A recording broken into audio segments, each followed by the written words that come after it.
kept pushing on, but then you went too far.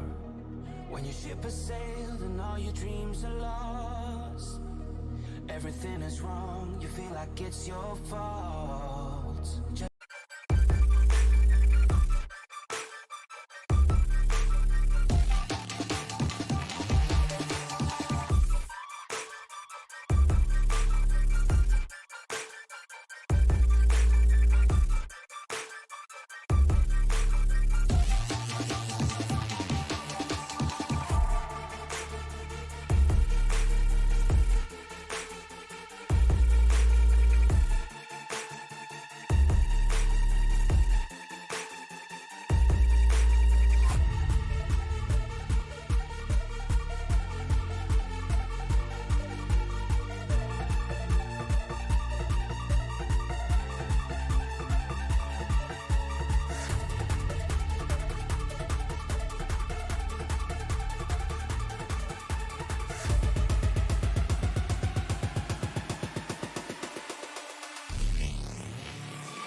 And the lights are out, you stumble in the dark.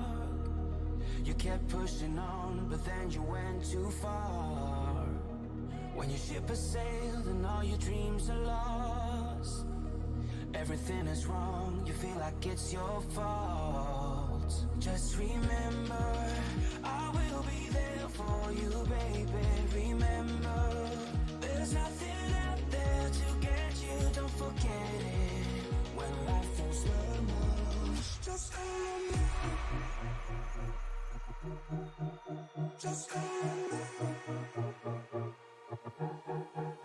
Just call me.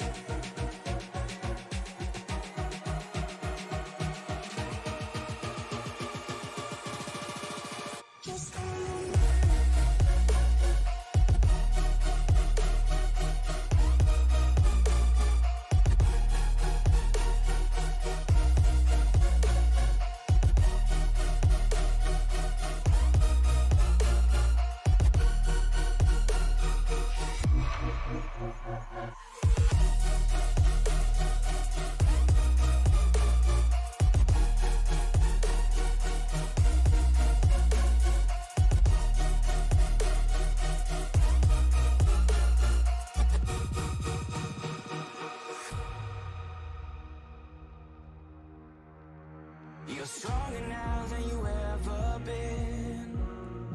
You gotta leave now, it's time to catch the wind. You will climb up high and look through the clouds. And when you're feeling low, I know you'll bounce back. Oh, and just remember, I will be there for you, baby. Remember, there's nothing out there to get you, don't forget it. When life throws lemons, just call me. Just call me. Just call me.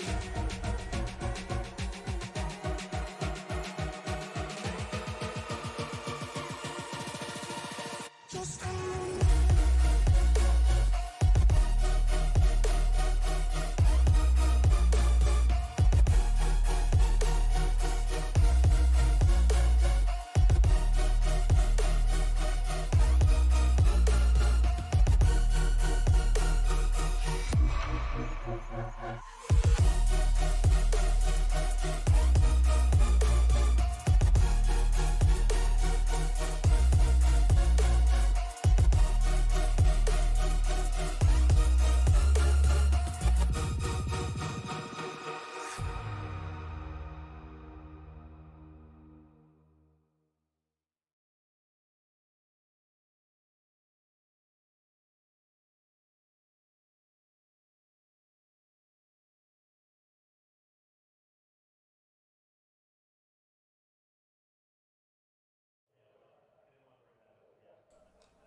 Good evening, ladies and gentlemen. This is the Elite Entertainment ARCA series.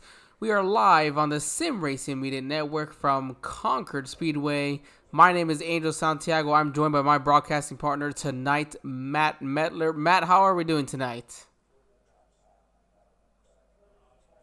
Oh, hold on. This is not coming through. Let me reset this for you, Matt. I appreciate that. All right, one more time.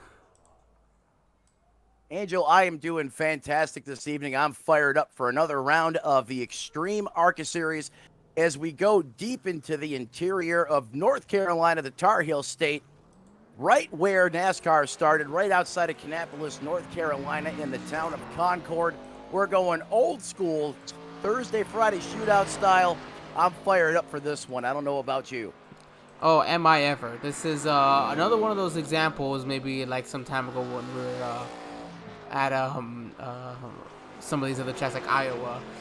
It may not be a track that I would like to race at, but I'm happy to be in the booth instead. Yeah, I'm with you on that one. These types of tracks, these bullring style setups, they do not fare well to me. I'm like a massive magnet for all the wrecks and all the chaos. Typically, if you got two quick repairs, I'm one of the first ones out. So I'm with you. I'm much better suited up here in the broadcast booth to be alongside you to call the action here tonight. Yeah, I'm excited to do so as well. I mean, we've got right now drivers out there making their qualifying laps. We've got still about 6 minutes left in qualifying. Concord Speedway tonight, these cars are going to have 75% fuel fill. So that'll probably get them through the entire race. If I'm not mistaken, we'll go ahead and bring it up here. I believe this is a half-mile triangle sort of shape. Kind of like a blob almost. Nonetheless, yes, blob. just about a half mile here. Ambient temperature, we're looking at about 73 degrees, which means the track temperature is a pretty good 78 right now. So looking pretty good. 36% humidity, very only 4 miles per hour winds. So nothing too crazy out there. Looks like we should have a pretty solid day. Looks like there'd be some solid grip on this track, at least weather-wise. No, you're absolutely right. As far as from a mechanical standpoint, the grip level should be just about peak in this car, coming in at about 73 degrees. The sun's going to be going down, which means the grip level is going to go up, up, and up.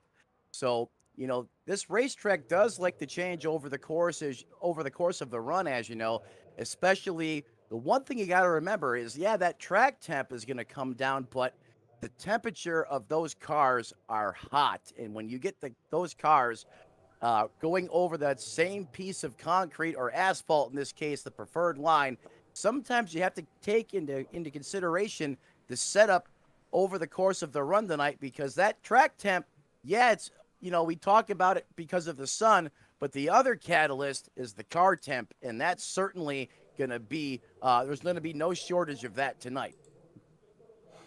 Yeah, we see that is very clear. Temperatures for the cars, temperatures on the track, temperatures for the drivers themselves. I know we've got a generally pretty tame group here. Looking like we might have maybe 10, 11 cars. Not sure if maybe one of these guys will be filling in as race control here. But that not a lot of cars, but still only takes 2 drivers to get into each other and have a little bit of a shouting match to go with it. It's something always exciting to look forward to. And then just to see these guys, for one, as we mentioned, this is not an easy track. Look at this thing here on the track map. What about this track makes it look easy? None of these corners are the same. None of the straightaways are the same. It's a very, very mini Pocono in a sense. Almost like a reverse to mini Pocono. But these cars are also not the easiest either. These are not easy cars. This is going to make this a ton of fun to watch tonight. Hey, 2 things. Looks can be deceiving, and big things come in small packages. So while if you just take a quick glance, like when you had the race information up, oh, small track. No, it's anything but a small track. Don't use that short-sighted mindset coming into this racetrack. You said it best. That's a miniature Pocono I firmly believe it was set up to replicate the track. I mean, if you look at the layout, you got that long pond straightaway. You pretty much got the tunnel turn. In all aspects, it's a small Pocono, and it races a lot like Pocono over the course of the run. And you said it best. This car is not easy to drive. This is probably one of the most difficult cars to run under the NASCAR umbrella, in my opinion. This is not a car you just mat it to the floor and hold it. The car will make you pay dearly for doing that. You're going to kill the tires, and you're not going to have any grip. You're not going to have any grip in the corner or the apex coming out if you just romp on the throttle, jump on the gas. This car is all about finesse and having that race car control. You want to be smooth on the accelerator. You want to be smooth getting into the corner. So when you transition off the gas pedal onto the brake, when that suspension goes through what they call its rebound, when the car sets in the corner, you want to get transitioned back to the gas smoothly. This card will reward you for being a heads-up driver that has that classic race car driver skill. That's what this car is all about. And look for the drivers that know how to master that to be up front when it counts when we're coming down to the finish tonight, Angel.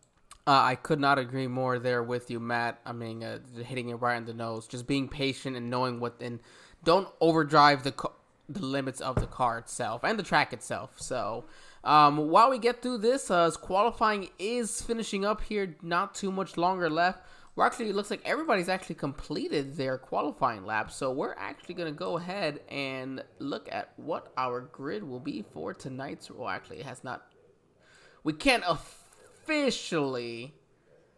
No, that'll be for your practice. If you kind of look at the top of your screen here. Oh, it's not going to show us here either. Okay. We're not going to be able to see it just yet. This is the middle of qualifying still, technically. But we can say that at the moment, it looks like Wesley Jeanette is going to be your pole sitter for tonight's race. So we're going to go ahead and let me see if I can bring Wesley in and get an interview with our pole sitter for tonight's race. Let's see here. Okay, Wesley Jeanette with... Oh, come on. Wesley Jeanette, this is Angel and Matt here in the SRM broadcast booth. You got us? Yes, sir. How you doing? Doing pretty good. I'd say you're doing pretty good yourself over here. It looks like, I know qualifying hasn't quite finished yet, but it doesn't look like anybody's ready to put out a lap, so should be giving you the pole position here, Wesley. Congratulations. Yeah, thank you. Wasn't expecting it. Wasn't quite expecting it. Hey, that's the best time when you don't expect it and that you get to Absolutely. it anyways. Absolutely. So what's the plan for tonight's race? You got 160 laps. Is this a track that we feel like burns tires much? I mean, me and Matt don't have too much experience on a track like Concord. Yeah, I think they kind of fall off all at once. But yeah, I'm thinking we're gonna have some pretty good fall off, but it kind of happens a little later than you might expect. At least that's what I've been experiencing in practice. So just gonna try to make some laps and see what happens. Man, I love the mentality of that. Go ahead, Matt. Hey, Wesley, congrats on the pole. I'll keep it quick here. I know you got to go to work. Do you anticipate that tire fall off to change over the course of the run tonight, or do you expect that window to be very consistent? I'm sorry, I didn't hear you. My spotter was talking right when you chimed in. No, hey, not a problem. I said I'll keep it short. I know you're getting ready to go to work here. Speaking of that tire fall off, do you think that's going to be very consistent tonight, or do you anticipate that changing and kind of morphing, if you will, over the course of the run tonight? Yeah, I'm anticipating more of it changing as we get going here. So I wasn't getting very consistent fall off in practice. So, and I ran quite a few laps. So we'll just kind of take it how it comes. But I'm just gonna feel her out, see what happens. There you go. We're going to cut you loose there, Wesley. Good luck tonight. Guys, gals, he's fast on the short run. We'll see if he's got what it takes to be consistently fast over the long run. Angel, back to you, man. That was Wesley Jeanette, your pole sitter, number 74 with Top Tier Racing. We'll run through this real quick. Michael Larchin is outside. Justin Anasagok, Greg Carr, row 2. Brandon Bass and Dean Gagliano, row 3. Row 4 is the boss man, Ed Morris and Bobby Doyen. Ed Morris Sr. and Jeremy Horn round out row number 5. Corey Dar is going to be out back. but I will let my friend Matt, you take us away to start this race. All right, that iRacing.com pace car, he's going to make that hard right-hand turn down pit road. Here we go. Make sure those belts are buckle tight. Up 10 and 2 on the wheel. And the 74 machine, Wesley, he's going to slam the gas pedal through the floorboard of that ARCA race car. He's got it eaten hard down on the inside of the racetrack. He's going to get the preferred line and come out as your leader as we're already getting ready to close out lap number 1. The two of Michael. Oh, they're wrecking here off of 3. Oh, we got a big-time wreck. He acted that car as a javelin, took his back of tires off the ground up into the air, and had a date with the outside retaining wall. Certainly trouble early in this race, way too early if you ask me, Angel. Yeah, that's an unfortunate situation, especially when a league where you don't get a faster pair. But I guess if you're going to get wrecked, if you're going to be involved in a crash, may as well, do that Yeah, early in this race. Oh, it looks like didn't quite back up where we needed it to. Here it goes. 67's going to go down into the turn here. I just think that the 18 was slower than the 67 anticipated. Nothing there, of course, malicious by any means. I think it was just bad spot, the wrong time.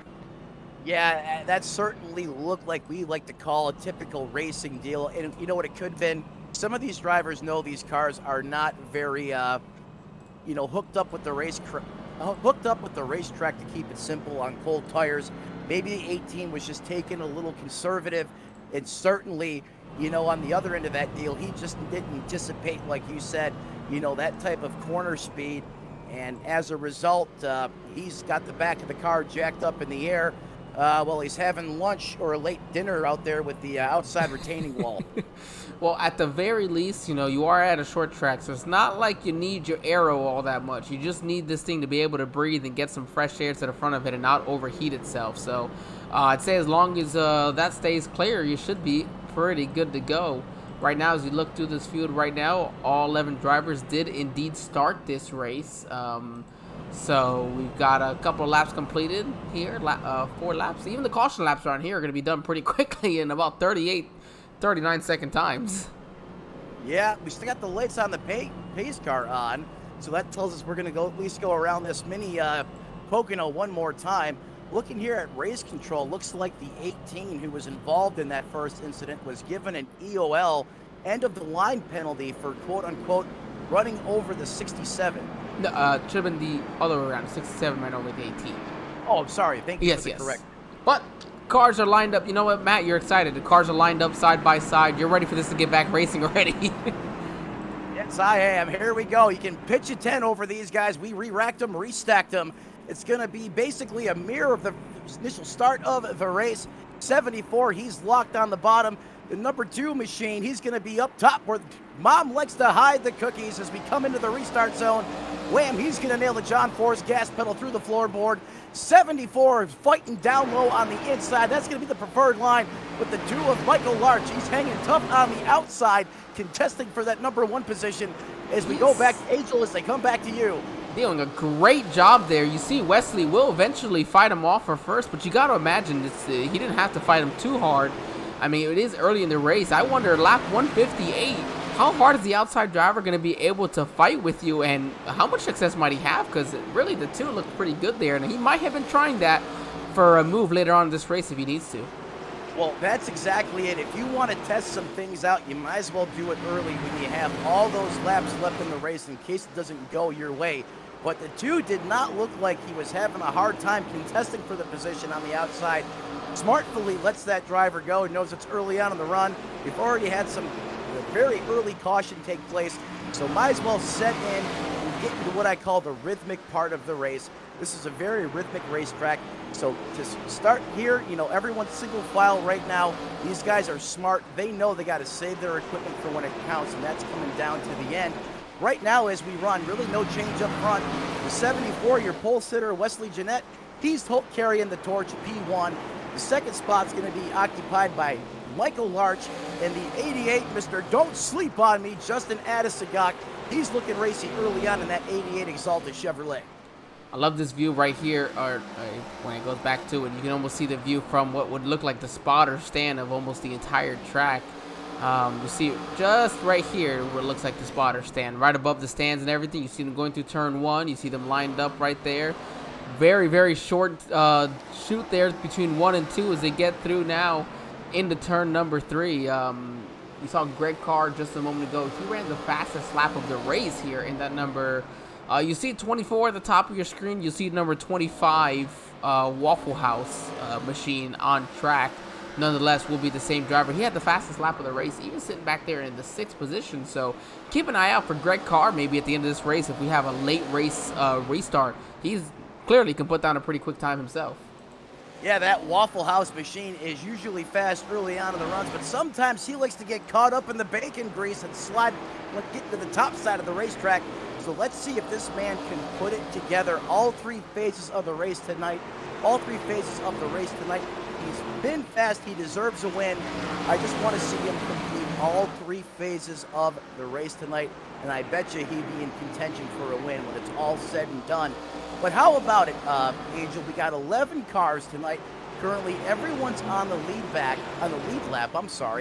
And if we go from the gap differential from first place all the way back to 11th, we're almost at a 10-second differential. We are at a 10-second differential. It doesn't take that much time to get around this racetrack. So if these guys don't, set a beat for those cars in front of them and start getting some ground, before you know it, they're going to be under siege from the leader here if they don't start, if they don't get back to the business side of things. Yeah, and I love that you mentioned that because I was getting ready to start talking about it myself. I'm very interested to see what that's going to leave for some of our leaders. You see it's a very tight battle, 1, 2, 3, 4. Wesley Jeanette, Michael Larch, Justin Anasagok, and Ed Morris there. Ed Morris so far tied with Jeremy Horn for biggest movers of the race, up 3 spots apiece. But who's going to be able to get through this lap traffic easier? I mean, I know there's a lot of respect amongst these drivers, and sometimes, and you see it plenty of times, where the lap car will just let them on by, but the lap car also isn't required to let them on by. Well, actually, it could be in the rule book, but typically, not required to just move on by. They're actually side-by-side battling there. Ed Morris Sr. And Bobby Doyen are for 10th and 11th. But what I like to see here, if you just look at Wesley Jeanette's line compared to everybody else's, especially in 1 and 2, I love to see where that number 2, Michael Larch, just enters in a little bit lower, and Wesley Jeanette comes in a little higher, kind of cuts across the nose, maybe a little bit of more of a diamond effect for him coming off the corner to get a good run at the same time as maybe just keeping that 2 in his rearview mirror. Well, you know what? You mentioned it. Passing some cars, but there's a difference between catching somebody on the racetrack and then executing a successful pass, especially on a racetrack like Concord. Well, oh, that is close right there. Sorry, but the 74 and the 2 got very close there off of turn number 3, almost made contact between themselves and the wall. You see the 2 is a little bit loose. The 74 opened up the bottom for him and let the 2 try to take it, but looks like the 74 is still stronger on the outside. Now he's got the lap car of Ed Morris Sr. in front of him. Ed is trying to get out of his way, but man, the 74 just caught him at the worst possible time. Nothing more you can do for Ed Morris Sr. there. He's trying to stay out of the way, but it's a small racetrack, and sometimes they just catch you at the wrong spots. He definitely popped that thing open like a lid on a sardines can. I swear they were listening to the broadcast, but as I was saying, and we almost saw it here, prime time example on the racetrack, it's one thing to catch somebody, it's another thing to execute a successful pass. And these race cars here, Angel, we talked about it earlier, they get really upset, these cars. They don't like it when you're over aggressive on the brakes or getting on the throttle abruptly. Well, on a racetrack like this, that's primarily a one-groove racetrack, if you got the line on someone and you're at their bumper, how are you going to actually get that, inertia to go ahead and overtake that other competitor? That's going to be all involved on the brake. Do you try to outbrake them getting into the corner without getting your car upset, or do you try to beat them to the gas pedal? And sometimes this racetrack, we've just seen it there, a little bumping and grinding is going to happen as you try to make your march towards the front. Well, I mean, if you paid attention as a driver throughout the season, at this point, this is race number 8 of the Elite Entertainment ARCA series. There's a point in time where you kind of know, as Justin Anasagok is finally going to give up his, almost gives up his due for second place there on the outside of Michael Larch. There's a point in time where you figured out the drivers around you. Is this somebody who tends to make mistakes? As you see, the 88 gets a little bit of a tap from the 7. Not sure why I'm not getting the 7's paint come across my thing. I'm going to try to do this extreme scoring paint updater one more time. They do have their own paint system that does not use trading paints for this league. You see these beautiful looking paint schemes here in the process. But nonetheless, we go back here to it. It's trying to find that balance as we mentioned. But just yeah. Do you want the early run speed? Do you want that later run speed? What are you going to do in the process? Trying to make these passes where you need to make these passes at. Trying to see, as I said, who are these people around you? Is this somebody that's going to make a mistake in front of you? So does that mean you can just stay patient, yet just aggressive enough behind them? Peek. Don't go for the pass, but peek. Force them into their own mistake. As you see Wesley Jeanette trying to put Bobby Doyle in a lap down there in the number 67, who was involved in that first incident, and Corey Darr right in front of him in the ninth position, also about to go lap down. So yeah, trying to find out what do you need to do. Or don't try to force somebody into a mistake who doesn't make them, or don't expect somebody who doesn't make mistakes to not make one when you're next to them. It's all about trying. Oh, there it is! The 74-2 make contact for the lead there. Oh my goodness! Oh my goodness! He just like a javelin with the front of that Monte Carlo right into the back of the second place machine there, I believe, of Ed Morris. He just got jousted going into the turn. I'd have to think maybe he locked up the right front on that car or something. I don't think that was intentional.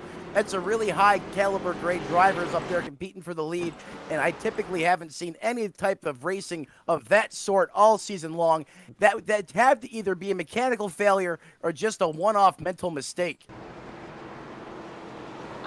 You know what happens, actually? Look at it right here. This is where it is.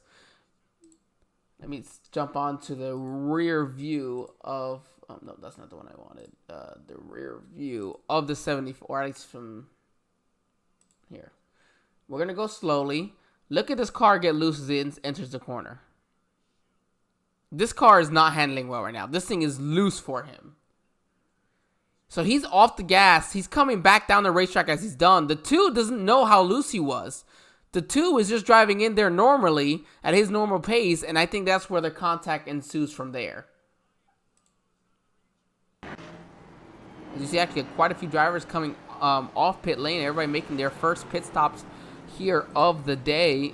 Each driver was awarded 3 additional tire sets, so that puts about 40 laps on a set of tires if you make it an exact, including the set they started on. So when we go green flag racing here, it's right around the time to go ahead and make a pit stop. Although Ed Morris Sr. did not make a pit stop there, he's opting to stay out. Yeah, Ed Morris, definitely one who has shown time and time again he is not afraid to roll the dice, and sometimes that's what you got to do in racing, Angel. If you don't have the speed to compete with, the first and second place car heads up, you got to change your strategy up. You have to do the opposite of what they do, and that's a prime example of what we've seen Ed Morris Sr. do in the 5 car. But, taking a look at that replay again, you're absolutely right. That car was definitely upset. You can see the position of his hands through the window net. He was chasing that car, had a handful. And I also think lap traffic may have been another factor in that wreck as well, now that I take a second look at it. Oh, yeah, and that's without a doubt. And, of course, not intentionally. Simply, the lap car in front of him forced the 74 to adjust his driving position. It also, having that dirty in front of him affected the way his car drove that he wasn't quite used to because he had been running up front that entire time. So, just these little things that, man, you just don't think about sometimes, but it's how the cookie crumbles, as it says. These guys are lined up side by side, ready to go green flag racing again. Yeah, at iRacing.com, pace car is going to make that hard right-hand turn again, Angel. We re-racked him, restacked him. Justin Adesagak's got that Exultra Impala Chevy SS out front. He's going to jump in the Geico restart zone. He's going to mat the pedal through the floorboard, charging hard down into 1. The 7 of Ed Morris Sr., he's going to fall in behind him. He's really eating tracking low on the bottom side of that racetrack, but Justin Adesagak, he's got the speed on the straightaway to give him a little bit of breathing room, a little dial the pressure back just a little bit out of the cooker.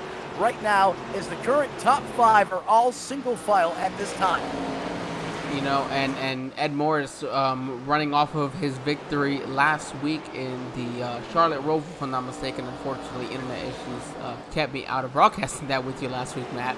But nonetheless, he's looking to make it back-to-back wins here right now. But on the heels of Justin Adesagak, one of the fastest guys we've seen all year, just put down the fastest lap of the day, a 16:39, unreal. Jeremy Horn, for instance, just put down his fast. Oh no, Ed Morris is going to match that 16:39. He says, no, you're not going anywhere. I'm keeping you in my sights today. Look at the heads-up racing by Ed Morris tonight. Sometimes, you know, confidence is bred by confidence.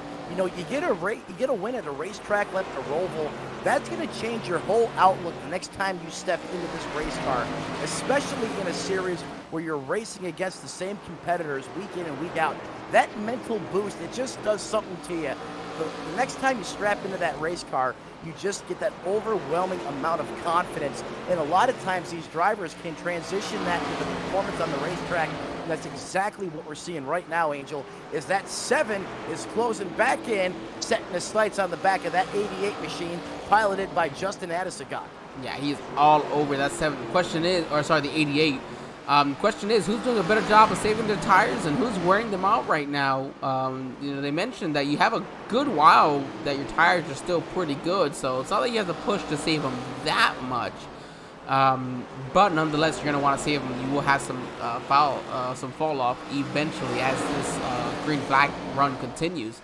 Right now, you see Jeremy Horn is actually closing in on this, and Greg Carr, as we mentioned earlier, give him an opportunity to be up there.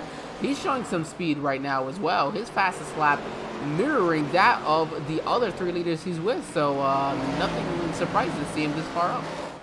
We're talking hundredths of a second between the top 3, top 4 drivers right now.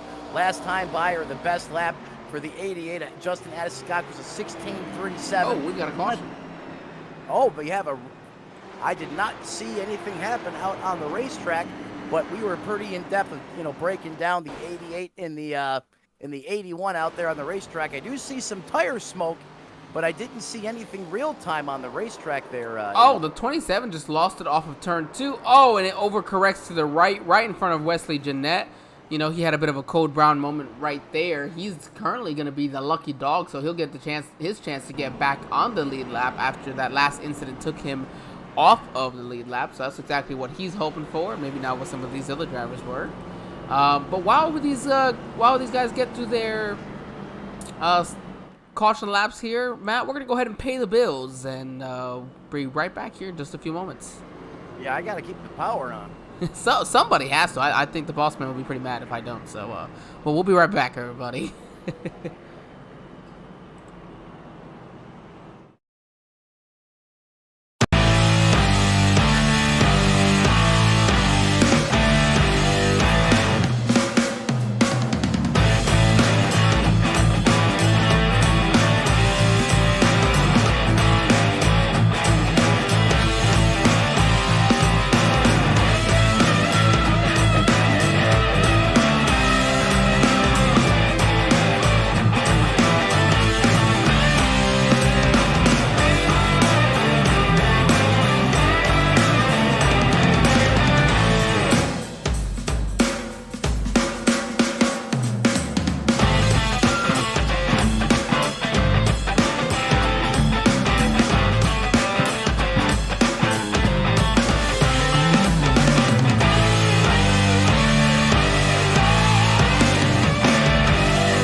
Alright, we are back here after that brief commercial break, just in time for what looks like, I believe the lights are off. Yes, we jump on board here with Justin Adesagak. Love being able to see the roll bars painted, not that you can do this, unfortunately, in the next gens anymore. Yeah, like you said, the pace lights are out. There goes that iRacing.com pace car. He's going to crank it hard right down pit road. The 88 machine of Justin Adesagok. He's going to have the detonator, the 1.1, 21 gigawatts in that flux capacitor of that race car, and he's going to take off back to 1987. You would think it worked as we're racing here at Concord Speedway. Definitely looks like something you'd see back in the 80s, but hey, the nighttime is the right time, Angels, so let's get this thing on rolling again. Adesagok, no surprise, is going to take the low line around the racetrack here. That's definitely the preferred group on fresh tires, even though we got a couple circuits on this set, but I can still consider him to be driving darn good right now at this time. How about the 81? He's going to power move it over the 7 of Ed Morris. He's showing some speed right now as he's quickly dialing a bead on the back of that Exalta Chevrolet. Man, I love to see drivers taking these risks like this, ready to do what they have to do to try to make up the spots that they need here to, you know, there's limited passing, as we've seen. It's not an easy track to pass at. It's hard enough to just drive out there on your own, let alone some, you know, a couple of other, you know, very fast drivers. So, yeah, make up what you can where you can. Can't blame them for that. No, I mean, it definitely, passing has been at a premium tonight. And it almost seems like any time you get in a position to pass, there's almost an incident that directly ensues on the racetrack. So great heads-up move by the 81 of Jeremy Horn, taking that initial restart there. He had a great launch, use it to his advantage. Going to overtake, for right now at least, the 7 of Ed Morris. But how about the 81? He's sitting back there right in the catbird seat. Going to try to get that, use that mental strategy right now, the psychological aspect of racing. See if he can get Justin Adesagok to start driving out that rear view mirror just a bit. Oh, when you he's got start, another caution here. another caution on the racetrack. Well, sometimes, Angel, cautions breed cautions, and Yes, they're coming in bunches right now. It's like, oh no, that was Greg Carr that was involved in that one, quite possibly here. Greg Carr, and I see Michael Larch. We'll have to see exactly what happened between the 2 and the 25. This would have been the battle for 3rd and 4th. You know what? The 2 was using that normal run. No damage to those 2 cars. They'll be just fine. The 2 was using the same run that the 74 was, and I think the 25 just had a better run off the corner and didn't quite realize it. That's another one of those. It just kind of happens situations. Adesagok and Ed Morris coming down pit lane here. And a little bit of a surprising move. It's been just about 20 laps since their last pit here. We'll have to see, actually. It's over 20 laps, but a lot of them have been under caution. I don't see... Okay, I see tires being put on their cars now. Yes, so interesting decision here. Matt, this puts them at a deficit for tires. Is this something that you would like to see, or did you maybe want to wait a little longer before coming in for your next set? Well, here's the thing. Seeing the amount of cautions that we had, personally, if I'm on top of that pit box or I'm in that race car, I don't see the immediate urge to come down pit road and grab 4 Dr. Feelgoods. Yes, are you going to have an advantage on the racetrack with 4 sticky tires? Yes, we've seen what the fall off is like. But right now, with not even really getting what I like to call a green flag run and really getting to see how the car is going to transition over that time, and you're running up front, you're giving up all that track position. Me personally, I hold on that. But these guys, I mean, they're the pros. They're the reason why I'm up here in the tower, not in the race car. So maybe they know something we don't. Yeah, that is true. I understand that one there. I would. I mean, here's also the smart thing, because here's what typically happens what happens when you have a rash of cautions. Usually, what follows that is a nice long green flag run. So that's what Justin and Ed Morris, I believe, are hoping for. A nice long green flag run from here that'll really put them in the catbird seat. Yep, I mean, and that's the strategy, that's the bed they've made for themselves. When you come and execute that type of a bold decision, when you come up, you know, when you're running P1, P2, and you basically give up all that track position and come down for 4 tires, I mean, that's the only play now that you have to hope for, and that's your bread and butter. You're taking that one to the bank. Angel, those pace car lights are out again. I'll let you handle this one, sir. Time to go green flag racing here. Jeremy Horn's going to be restarting from the lead on the inside. Dean Gagliano was involved in that earlier incident. Looking with a little bit of a damaged race car, but here it is. Jeremy Horn with the big run. Ed Morris Sr. had himself a pretty good run there. If he wanted to, he could have taken him 3 wide. Of course, decides not to. Going to be the smart driver there. And right now, Jeremy Horn is walking away. Oh, big contact. Wesley Jeanette. Dean Gagliano make massive contact there. Oh, he helicopters it driver's side to the outside retaining wall. And you were saying that you can't really go 3 wide on this racetrack, but all that jostling there in the Hornet's Nest, that's certainly, I mean, you have all those race cars fighting for the same piece of real estate, and sometimes something's got to give. And unfortunately, that was that man in that race machine ricocheting off the outside wall. I'm not exactly sure what all happens here. Looks like the 74 either drives it into the 18, arcs out very late, and it really slows him down compared to the 74, and that's what causes that incident. Oh, there we go. The 18 overcorrected. That's what happened there. 18 overcorrected because I mean it's gonna happen when these tires are slick on a track like this. There's many times nothing more you can do. It's either turn right into the wall or turn left, and you take out 5 or 6 cars with you. You know, the other thing we forgot to mention, too, on that strategy by the leaders on the previous pit cycle, a lot of times when you're running up front, you're not necessarily right in the middle of the Hornet's Nest. There's no trouble right out your front windshield. When you lose all that track position, boom, they just put themselves right in the thick of it. They're lucky to come out on the other side of that one unscathed. Now, let's see if anyone else decides to maybe take a page out of their playbook who just ran, 2 laps. Another caution flag ensues. So let's see if anyone else decides to come down pit road. Yeah, I'm not sure if I want to. Track position being so difficult to gain. I mean, Anna Sagak is up to 4th and Ed Morris is back up to 6th. So it seems like they've got it figured out somewhere we don't. But with track position being a little bit of a struggle, yeah, if I wasn't Justin or Ed, I probably would go ahead and come down now for some fresh fuel goods.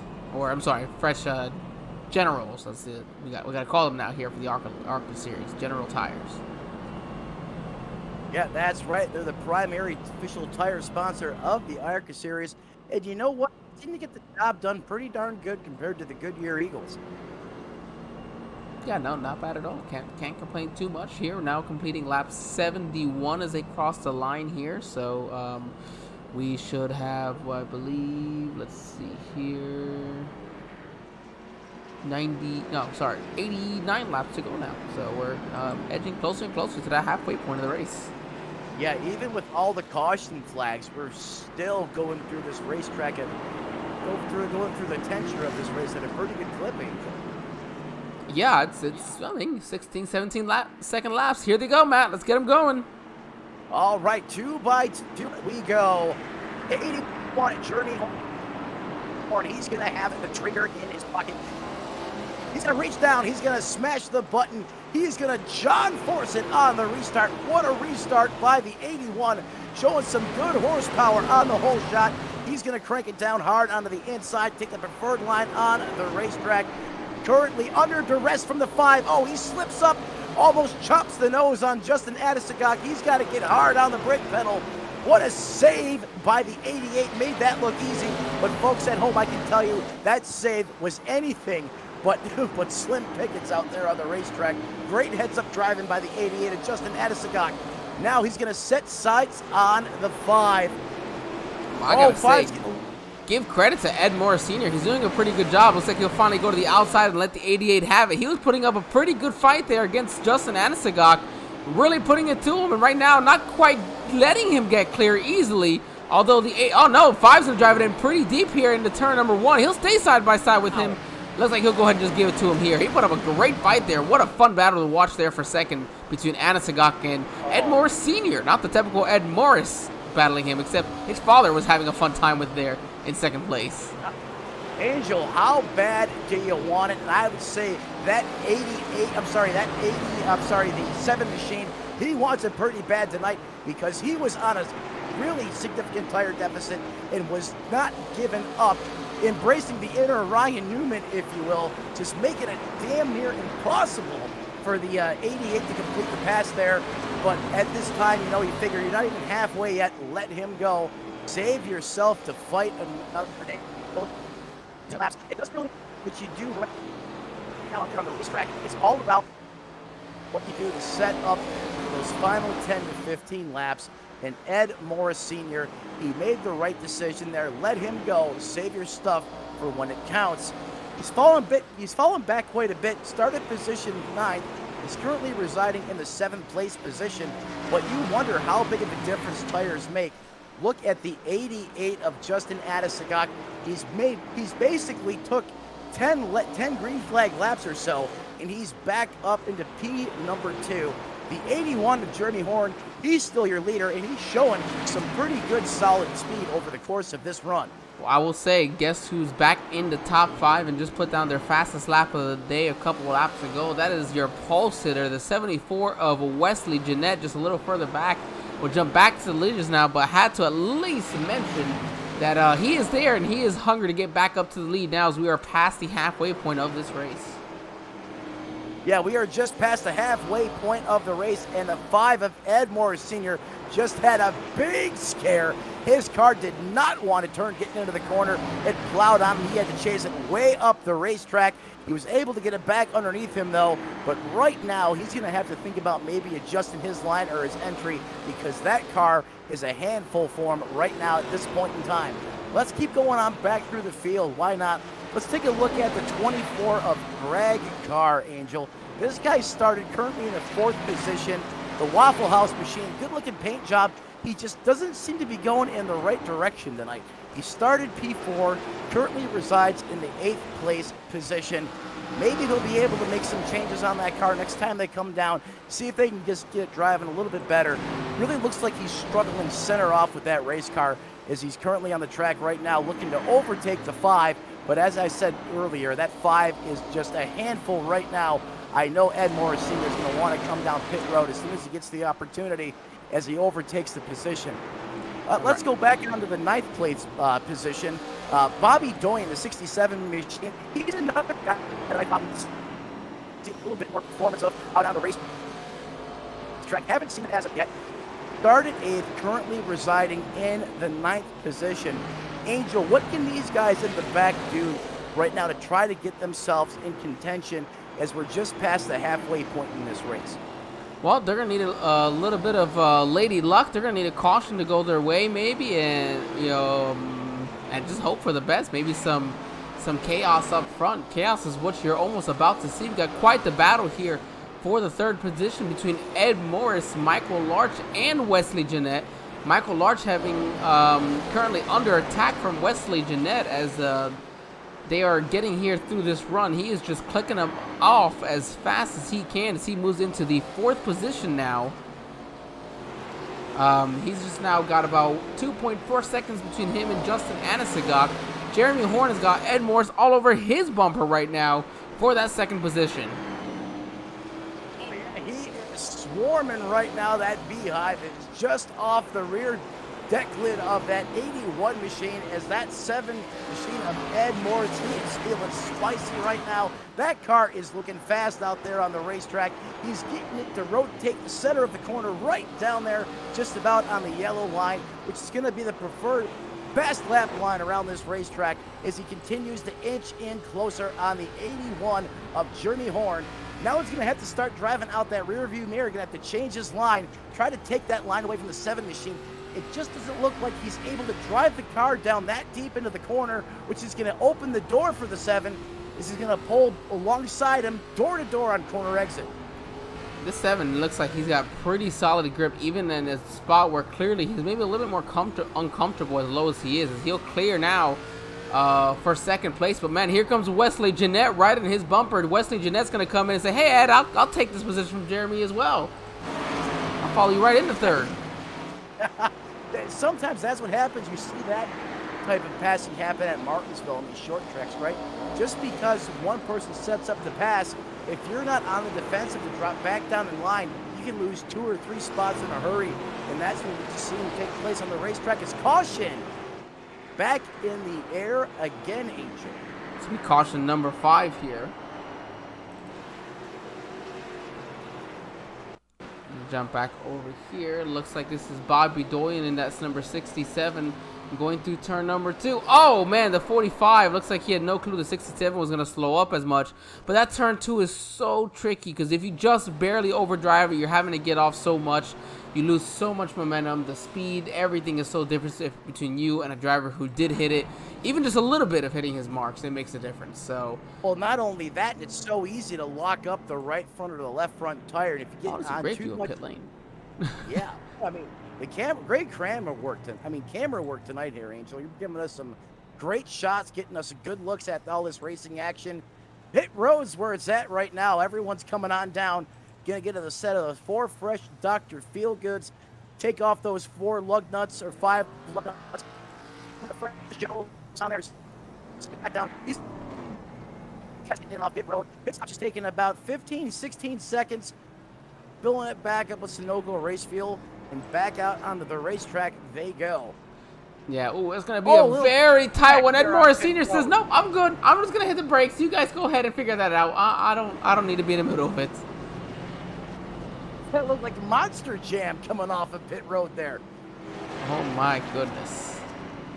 Right now here, it looks like the top 3 drivers, Justin Anasagok, Ed Morris, and Wesley Jeanette, all decided to stay out there. It looks like Ed Morris and Anasagok last pit on lap 62, as we had previously mentioned. But Wesley Jeanette, who was making his way through the field, actually pit on that previous caution on lap 69. So now these other drivers coming in at lap 96 will have just over 30-something lap fresher tires than those guys in front of them. Everybody's got one more set of tires, I would say, for everybody who's pit twice. I'm going to assume. Not sure if Dean Gagliano had taken a set early on. Could have been my mistake. This is... Go ahead. Got 60 laps to go. There, 60 laps to go. Now, we talked about tire differential and fall off. We're going to get a clear shot at just how valuable 4 tires are, because you got the 88 who kind of short pitted, went off strategy from everyone else just a couple caution flag cycles ago. However, that's going to put the tire differential right in about the 30-31 lap range. I want to see if this 88 is able to hold off the charge, or if that tire differential is just too much to compensate for. Is going to fall back the field like a rock. Only time will tell. Because once again, we're going to turn those lights down on that iRacing.com pace car. He's going to cut it hard right, pull down pit road. Reach up there, pull those belts tight one more time, grit your teeth, get your hands gritting into the steering wheel, because we're about to turn these puppies bad loose out on the racetrack with the Geico restart zone. And Justin Adesagok whacks the throttle. He is currently out into the lead. Currently, for these guys, second and third, coming in a hurry, as they're on 4 fresh tires. Yep, Ed Morris and Michael Larch side by side. Ed, not much more he's going to be able to do. Michael Larch to the outside. Michael's been a driver running in the top 3 all night long. It hasn't really mattered who was in first.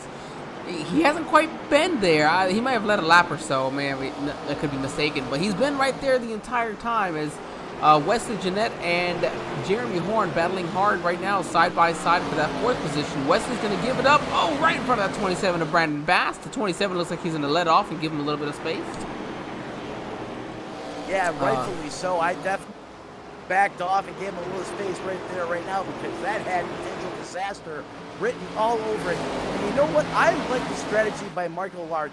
As you said, he's been in the top 2, top 3, but hasn't really been the focal point of conversation.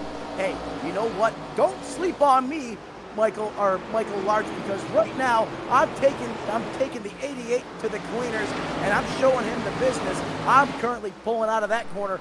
P number 1, baby. I'm gonna check out on you. See you later with those 4 fresh tires. You watch. He's gone. Well, I mean, and then here comes Jeremy Horn as well. He's going to make his way through. I'll give Justin some credit. He's staying up pretty close there with Michael Larch while he could. Jeremy Horn right now, your biggest move of the race, up 8 spots, which may not seem like a lot, but when only 11 cars started the race, it's only so much you can go. 10th is the max you could gain if you started back there. But right now, Jeremy Horn making his way through the field up to second. Now 7/10 behind Michael Larch. They're on the same set of tires. We'll have to see who does a better job of saving that tire, and whether or not they're going to need to pit here over the final 53 laps. Well, I'll tell you what, there, the 7 of Ed Morris had a massive run coming up on Justin Adesagak. He had to get hard on the brake pedal to get slowed down. I thought they were going to make contact, but he was able to keep the front bumper off, or keep his front bumper off the back of that 88 caution. machine as caution's back out on the racetrack once again. All right. Let's see where A lot this of tight goes. here.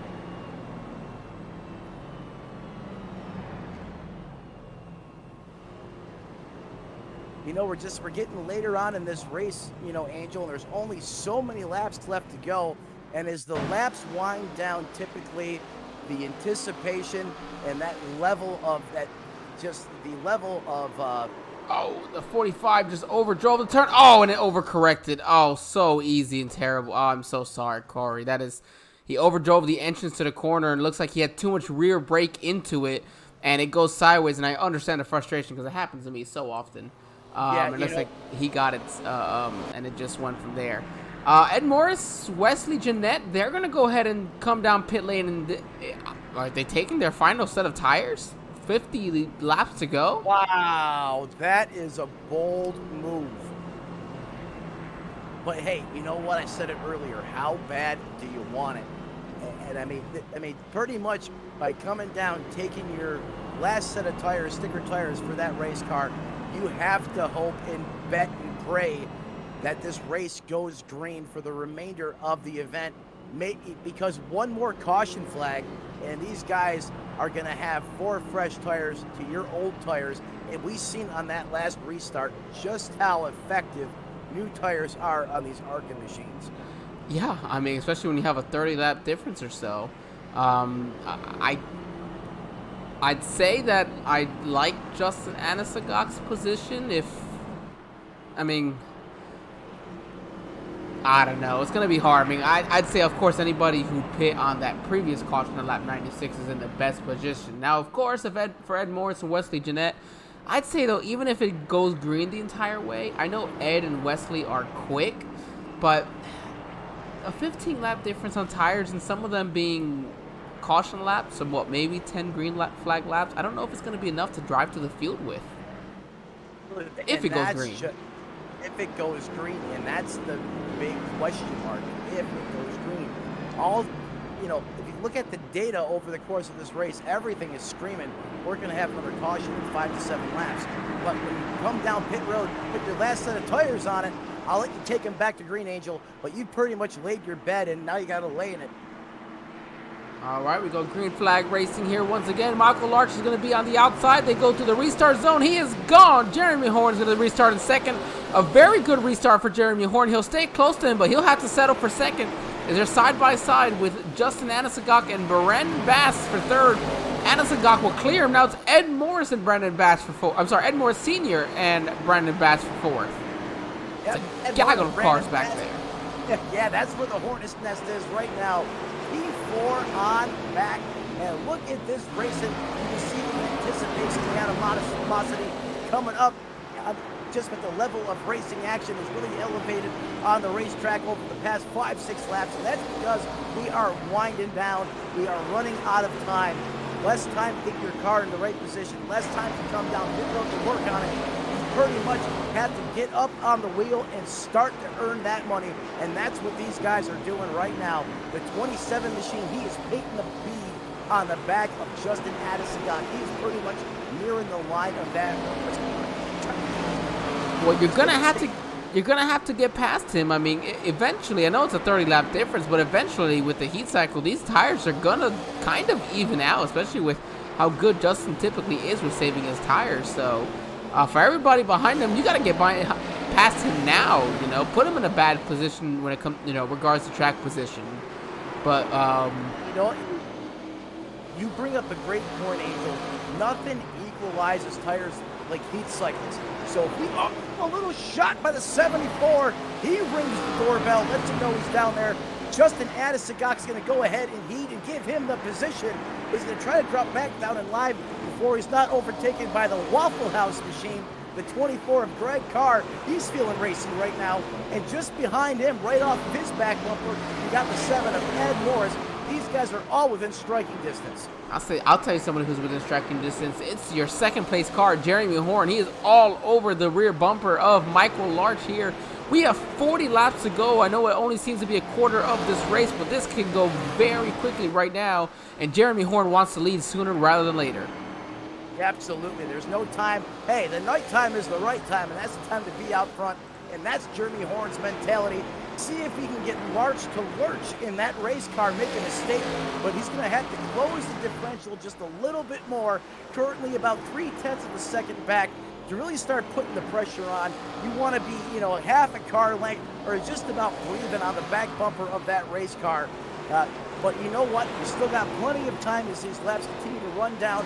Maybe the 81's going to back off a little bit, give his chance for his tires to cool down a little bit, and then he tries to make another charge right now. But for right now, that 2 machine, it is hooked up on the racetrack. He is running the preferred line. He's able to rotate the center really well. That car drives right down to the bottom of the racetrack so well, not seeing any bobble or wiggle out of that machine. But that goes for the 81 as well. Those cars seem to be really hooked up right now over this course of this longer green flag, caution flag run, if you will. But this is the most time they've been out on the racetrack, I believe, on this set of tires since the start of the race. You know, what I love seeing right now is the fact that your 2 leaders in the 81, so, well, of course, first the 2 and the 81 respectively, they're 2nd and 4th in the standings right now. And Michael Larch is the guy in 2nd, 31 points behind Justin Adesagok.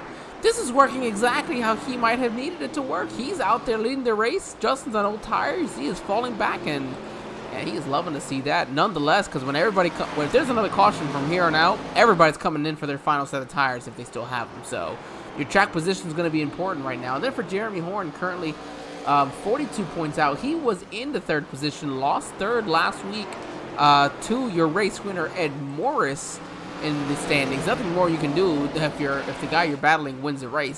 So what do? You go back out there, win the next race, and take that 3rd position right back, and quite possibly 2nd if you can for Michael Larch.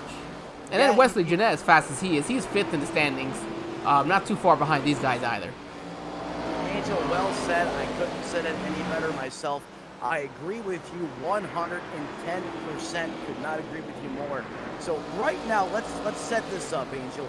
You got the 2 of Michael Larch. He's currently on point, shining the way right now. Carry the torch, if you will. You got the 81 of Jeremy Horn, the 74 of Wesley Jeanette. Those guys are all within a second of the leader, so 2nd and 3rd place respectively. You go outside the podium, go into the 4th and 5th position, you're instantly over a 2-second deficit.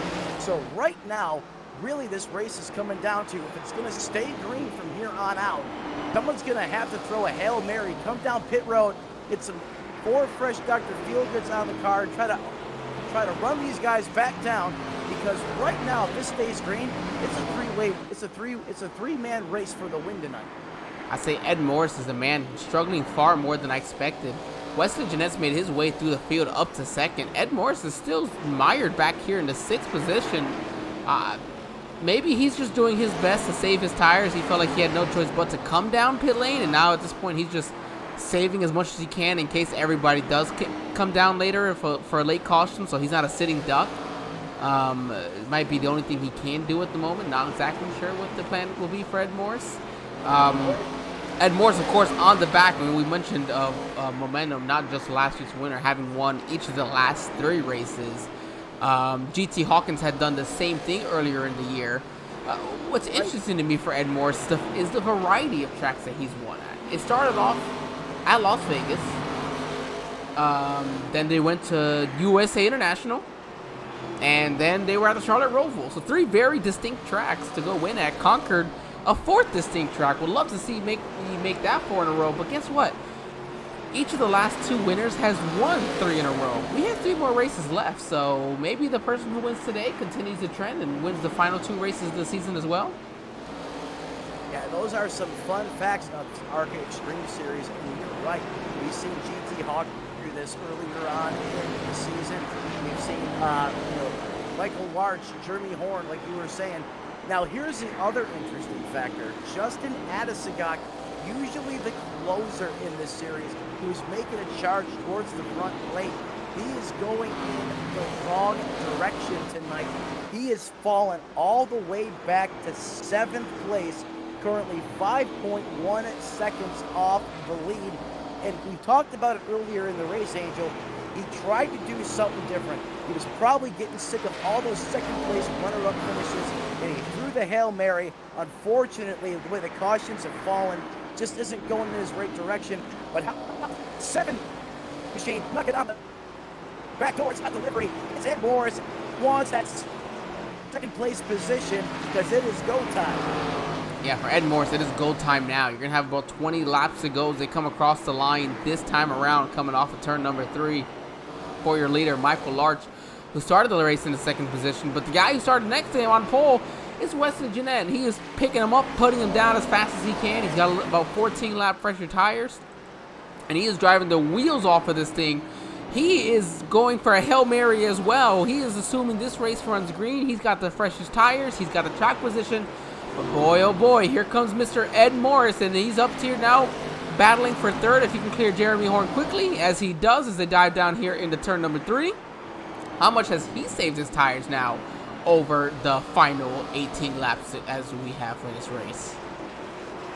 It's almost like a game of poker. You don't really want to show what you got until late in the run. The 7 machine, the 81 machine, and we'll throw the 74 in there too. I really don't feel like we've seen the extent of the performance of that race car throughout the course of the race. But right now, I can guarantee you these guys are driving as hard as they possibly can. They are on the edge of mechanical grip. If they try to push it any further, that car is going to be walking it out like drift night around this racetrack. Oh. As we currently... No, I was just saying that was a close one between the 74. The 74, Wesley Jeanette has to know you got to be careful. You've got the fresher tires. No, it's exactly what you don't need. You can't bring out the caution. Everybody's got a fresh set of tires left. Oh, that's not what you want to do.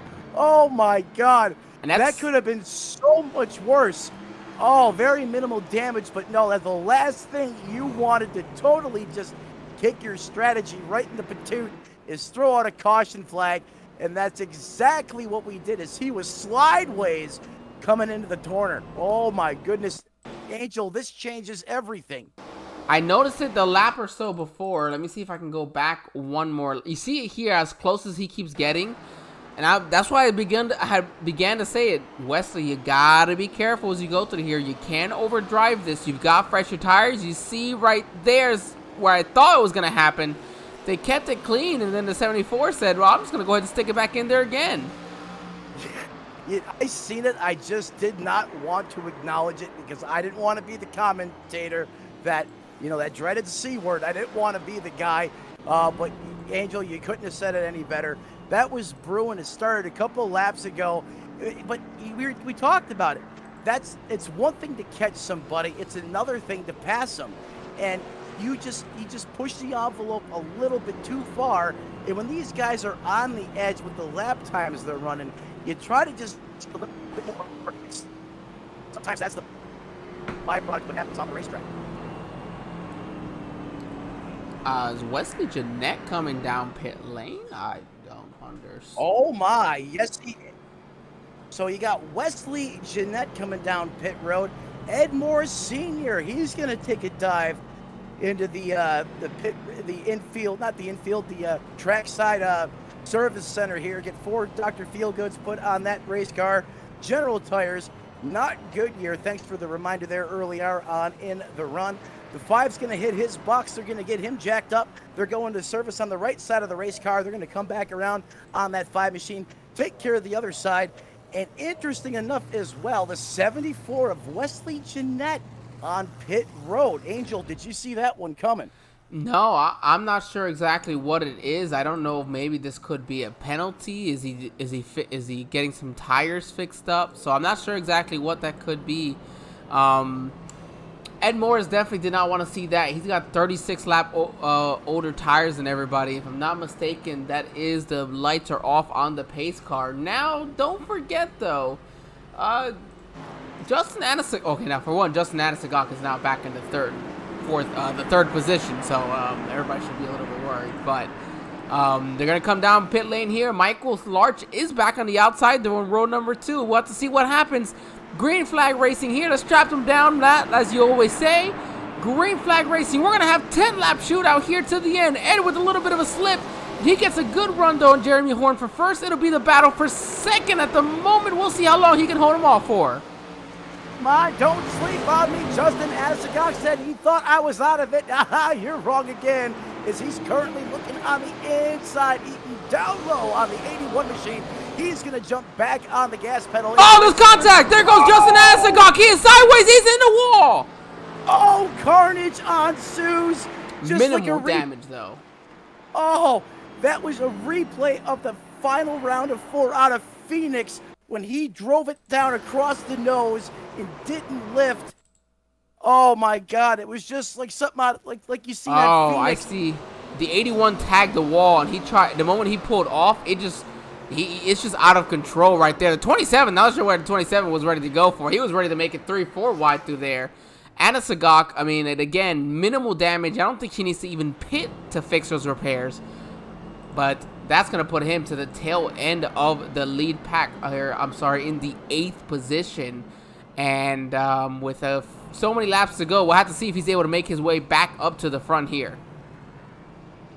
Oh my God! I can't say I can't believe it, but I did not expect that to happen. Well, for your points leader, it seems like he just can't catch a break to win a race. He's had definitely race-winning speed, just has not had the opportunity to do so. 7 top 10s in the 7 races he's ran. He always puts himself in position. Just there's things that happen outside of his control, and just wild things that I've seen happen over the course of my time in the series that always find ways to take certain drivers out of contention for the wins in this series. And here's a prime case example. How many restarts do you have to win? How many of those drag races off turn number 2 down the backstretch do you have to win to get a W in the win column? And once again, tonight, nothing different. They're making the 7 machine earn making him earn every single lap that he's led tonight. Well, and I think this is exactly what Ed needed. His biggest competition, I mean, not that anybody else here is not capable. Everybody is very much so. We've seen how close these drivers have gotten. But we saw the charge that Anasagok had there. So that was your biggest concern, and he's now a little bit mired back. You're going to have what looks to maybe 3 laps to go. Ed Morris is looking to make it 4 in a row possibly, but there's a couple drivers behind him very hungry, like that number 2 car, probably restarting on the inside of that second row who had the lead, and he has made his way back up to the front. Oh, this is a big game changer here. The 81 of Jeremy Horn is given an EOL penalty, so that's going to bring the 81, drop him all the way back. Oh, no. Back in the pack. Yeah, for their race control is considering an avoidable contact, and that's right when I was looking to reference to the round of 4 Phoenix Championship race round. That's going to have massive implications on his potential outcome of the race, but here we go. Going to reach up there, pull those belts tight one more time, fellas. You think the racing has been through the roof? It's about to go next level as Ed Morris Sr., he's going to scram on the gas pedal. He's going to make those back tires bite and launch catapult down through the center of the corner, charging hard off the bottom in hot pursuit. How about the 2 car? We haven't talked about him. Nope, here comes 2 to go. Michael gets to the outside of Ed Morris. There's nothing more Ed's going to do. Oh, he's loose! Can he hold on to it? He hits the brakes. Is the caution going to come out? Yes! Oh my goodness, I don't believe what happened from the lead. From the lead, you spin out sideways. You block up, almost bottleneck all lanes of traffic, and carnage ensues behind him. I can't believe he lost it on the top shelf like that all by himself. It's so easy to do at a track like this, but I will give Michael credit. Immediately gets on the brakes to avoid taking out the other driver he's battling for the lead with. Brandon Bass gets a little bit of that. I think he should be fine. Though, it does put Justin Anisigok back here in the 4th position. So, oh boy. Just when you think it's over, it's not over. Oh my.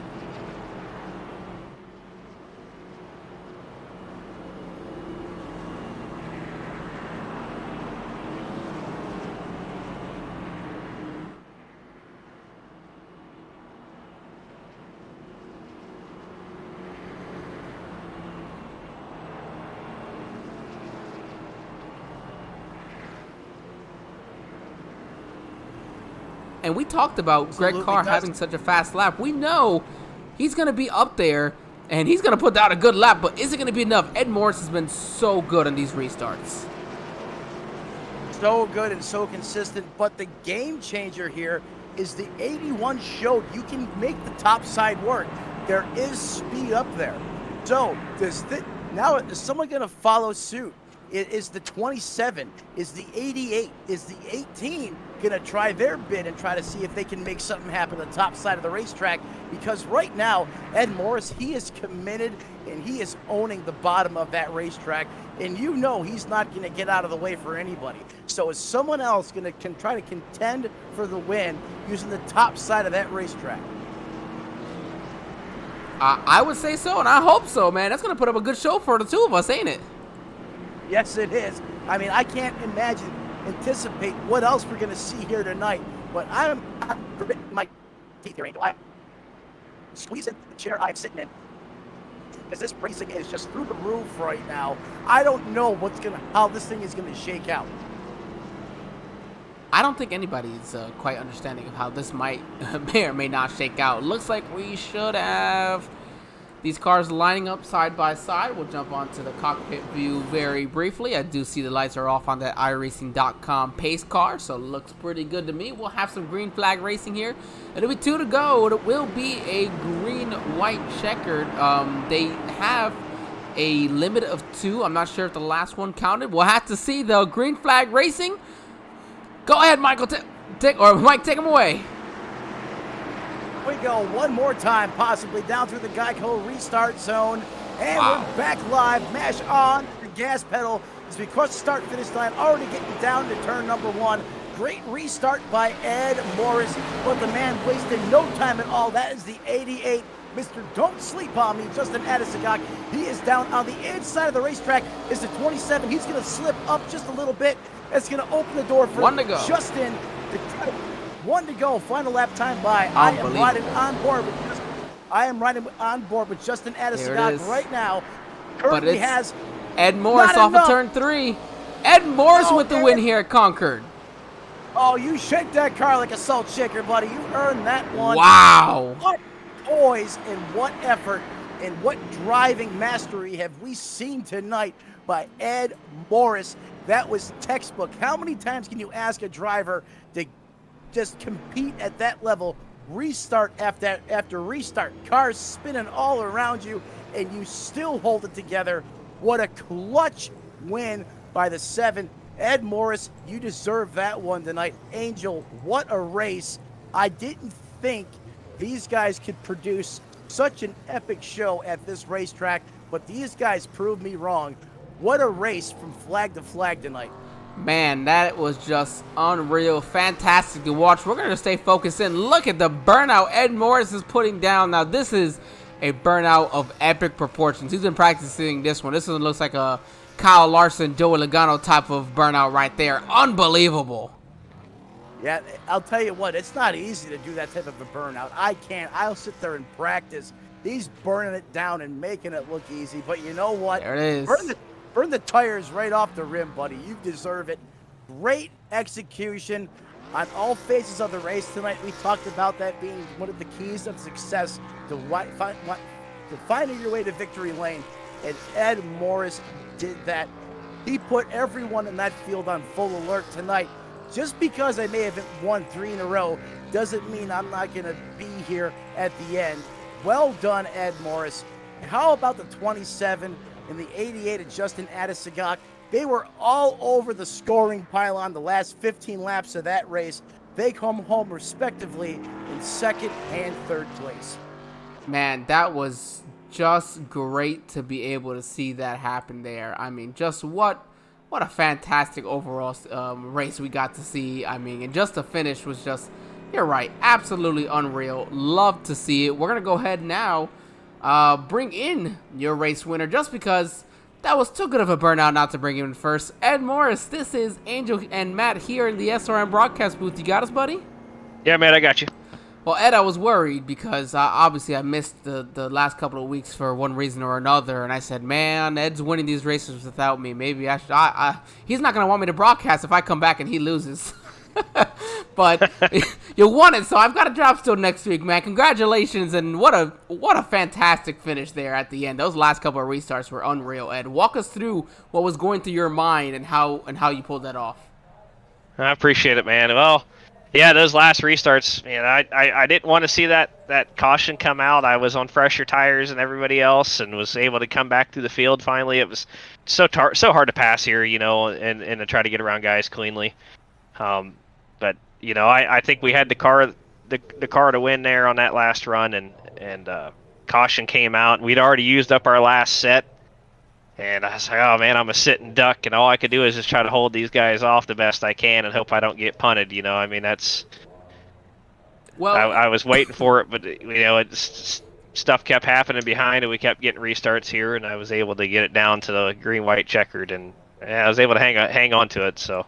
Yeah, Ed, we were discussing it. We had seen that you and Wesley had taken your last set of tires there. And, we like to be a little bit nosy and watch you guys on pit lane. But we noticed, it's like, well, this is going to work out great for them if this race goes green. And is it getting green? We saw Wesley picking them off, and then you were just slowly and steady. And it's like, oh, man, I think Ed's done a pretty good job saving his tires. This is really going to work out for him. And then that caution came out, and I said, I don't know if it's possible. It's 36 lap difference. But we saw Justin Adesagak do something very similar earlier in the race when you guys had stayed out that put you in that situation where he had done a pretty good job of holding those guys off when he had that fresh air. So I said, well, it's going to take some luck, and but I think Ed can do it if we've seen these tires hold on just long enough. And, man, those cautions were quite perfect for you, as you mentioned, Ed. I'm sure you got some guys you'd like to thank before we let you go and go celebrate. Not back-to-back or back-to-back-to-back, but we got a 4-time winner here so far. 4 in a row for you, Ed. Yeah, that's the first time for me. I've never won that many races back-to-back. I know we're kind of hurting on people and had some guys drop out of the series. But there's still a lot of competition here and a lot of good drivers running in this series. And I appreciate all those guys that are still here racing. Appreciate you guys hanging out and still being here and being loyal to the league. I hope you guys are enjoying your time. And big shout out to you guys for doing this broadcast and being here to show our fans and everybody here at Extreme Motorsports what we're doing and the shows that we put on here. Short track racing's fun. I bet there was a lot of fun to see what we were doing tonight. That's a little bit of an understatement there, Ed. It was just an absolute blast, and for those drivers who couldn't make it for one reason or another tonight, they missed out on the show. I'm not gonna. You're gonna hear it when you go back and listen. I'm not a fan of a track like this, but you know what? I had fun. I had fun watching this. It makes me want to go and test it out. I probably won't because I'll be terrible, but it looks like I would. I think that looked like a lot of fun down there. Yeah, this track is fun and it's hard. This is the first time that we've ever ran this track here at Extreme.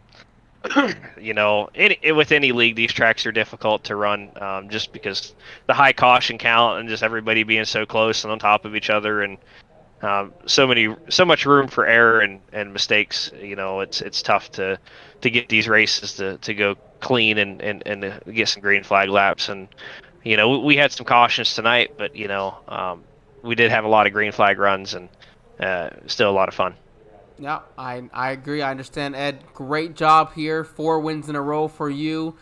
We talked about how, before we let you go, just briefly, you've done it at 4 entirely different track styles in Las Vegas, USA International, Concord, and the Roval. So, I mean, just hats off to you. Congratulations, and, well, let's go make it 5 next week. I'll try. Hey, Ed, Matt Metler up here in the booth. I just want to jump in real quick and tell you what a clutch performance tonight. This is probably one of the best races I've ever called at Concord Speedway. You guys put on a clinic. Congratulations. Dominating performance tonight. Those restarts were masterful. Congratulations. Looking forward to watch you go for 5 next week. I appreciate it, man. All right, that was race winner Ed Morse. We're going to go ahead and bring in your second place driver here, and that was Brandon Bass. Brandon, this is Angel and Matt here in the SRM broadcast booth. You got us, buddy? Yeah, I got you loud and clear, man. Man, Brandon, what a show you put on there right at the end. I mean, you kind of hung out mid-pack most of the race, and when the time came to it, you were there ready to put on a show for us. Man, how was it there battling that 3-way battle for second in the closing laps? Man, I was nervous. I tell you, it was a lot of attrition really put me in that position, but I tell you, that was by far some of the most funnest racing I've had. I can agree with you, as we were just talking with Ed about here, Matt and myself. It was some of the most fun we've had an opportunity to broadcast watching a race like that. Matt, what you got here for our second place driver? Oh, hold on. I messed up something here. Okay, well, before we bring Matt back in, we'll bring him in for the third place driver. Brandon, this entire race, 160 laps, it went by pretty quickly. Did it feel as quick as it was, or did it feel like it kind of lasted a long time, maybe with some of these cautions?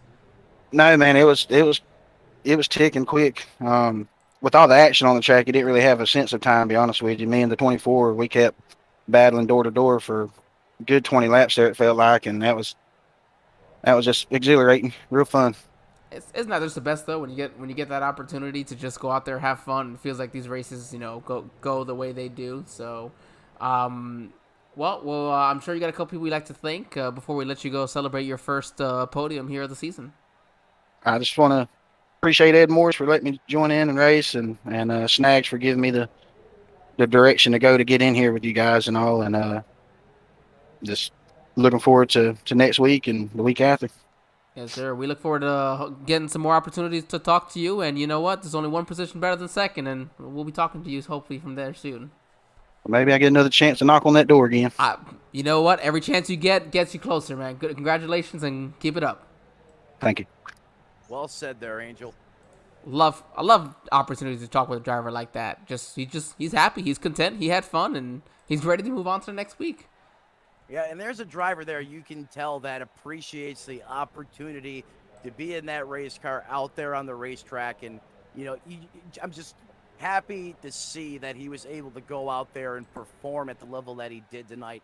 And like you said, each time you strap in that race car, that's another opportunity to better yourself. There's only one more place to go, and that's P1 for Brandon Bass. Well, we'll talk right now with the driver who's P1 at the top of the standings coming into tonight's race. That is your third place driver, Justin Anasagak. Justin, you got us here, buddy? Yeah, man. What's up, guys? Man, quite the eventful. I'll let Matt handle this interview, but I'm going to ask this question that he was probably going to ask anyway, so I'm just stealing it from him. What an eventful final couple of restarts there. I wasn't sure you were going to come home with, third, but wow.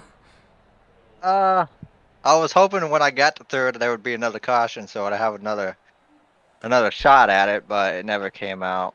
But what a tough track. That was my first time racing there. It was probably going to be my last. It was you can definitely challenging. Next year. Yeah, there we go. That's what we did. We'll make room for you. Yeah, man, it was a tough track, tough to pass. I think there was only like a single lane on the bottom, but we came back and got third. Hey, it was a good one. It was fun to watch, absolutely. Matt, what you got here for our third place driver? Justin, you, sir, never fail to disappoint. So walk me through those last 3 restarts of the race. You're going. It was almost like you got sick of coming up runner-up, right? Being the closer late in the race. You make a call there early on to go off cycle. You come down pit road, and before those last couple sets of caution flags, you just seemed you were going in the wrong direction. And then all mayhem breaks loose on the racetrack. You restart in P2 or P3, I believe. You have the 18 spins all by himself out in front of the field. You get by him. You restart. You get howitzered in the rear of the car. You get spun. You go back to the back. And here you are again coming home third place. Just walk me through that. What's your mentality as you're going through the transitions of those restarts? How challenging was that to just being all over the scoring pylon within such a few amount of laps? I was hoping we'd get a caution with about 20 to go around there, but it just never came out. That's why I was off sequence with everybody else and just dropped through the field. And funny thing, my teammate spun me out. So, and I know he didn't mean to do it. You know, he just got a little hot in there and just barely tap me. And like on this track, for some reason, it was like the smallest tap pretty much spun you out. But I had a fun time going through the field, back through the field on those restarts. I just needed another one to at least have another chance. I couldn't do it from fourth place on the outside. I just needed to be on the inside to at least get up there and at least try to move them out of the way. Justin, anyone you want to thank on that 88 Exalted tonight before we cut you loose there, sir? Horn for pitting up a practice earlier. You know, shout out to him. We didn't know what we were doing in the practice. I learned absolutely nothing. Came into practice here and still didn't learn anything till, I don't know, the whole race. I don't think I learned anything throughout the whole race. But shout out to Ed for another win. I think that's 4 in a row now. And Brandon Bass for a top 3. And you guys, of course, coming here every Monday. Well, we appreciate it. Ladies and gentlemen, there he is, the closer himself, Mr. Where Did He Come From? He always puts on a clinic every time he's on the racetrack, passes more cars every race that I call than anyone else in the field. That is Justin, my favorite. Adesagok comes home P3 tonight. Jonathan, we look forward to, or Justin, we look forward to seeing you next week. Angel, back to you, sir. Yep, we'll go ahead and go over our race results here. Not too much to go over for them, but nonetheless, here we are. We had just finished speaking. Ed Morris making it 4 in a row here. Brandon Bass with his first top 3 of the season here in the Elite Entertainment ARCA Series. Justin Adesagok, just finished talking with him in 3rd. Greg Carr in 4th. And Dean Gagliano round out your top 5. All right, and I'll bring them on home through the rest of the 11 drivers in the field tonight. P6 going to go to Bobby Doyen in the 67 machine.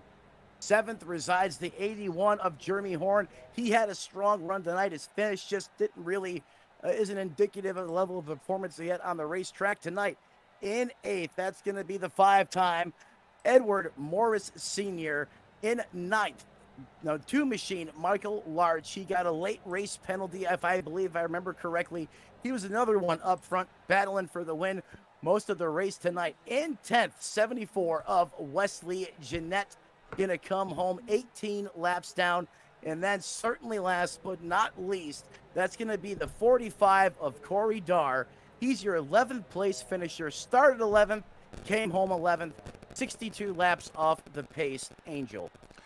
Yep, and that will round out our field of 11 drivers here today for round 8 at Concord Speedway for the Elite Entertainment ARCA Series. Be sure to join us next week as we visit what's I expect to be a pretty good race at Richmond Raceway, one of my favorite racetracks. It's so much fun, so difficult to do. We have 155 laps around there, so that'll be a fun one. You don't have to wait until next week, though, to see us, Matt. We got plenty going on all week long here on the Sim Racing Media Network. Be sure to like, share, subscribe, whatever you got to do to remember to check us out. Your friends, family, tell them all. We got things going on Facebook and YouTube all the time. Plenty of things, plenty of action throughout the week, and, just some fun stuff here and there. Other than that, we want to thank you all for coming out with us tonight. my broadcast partner here, Matt Metler, and myself, Angel Santiago, with the same Racing Media Network, signing off for the evening. Have a great night, everybody.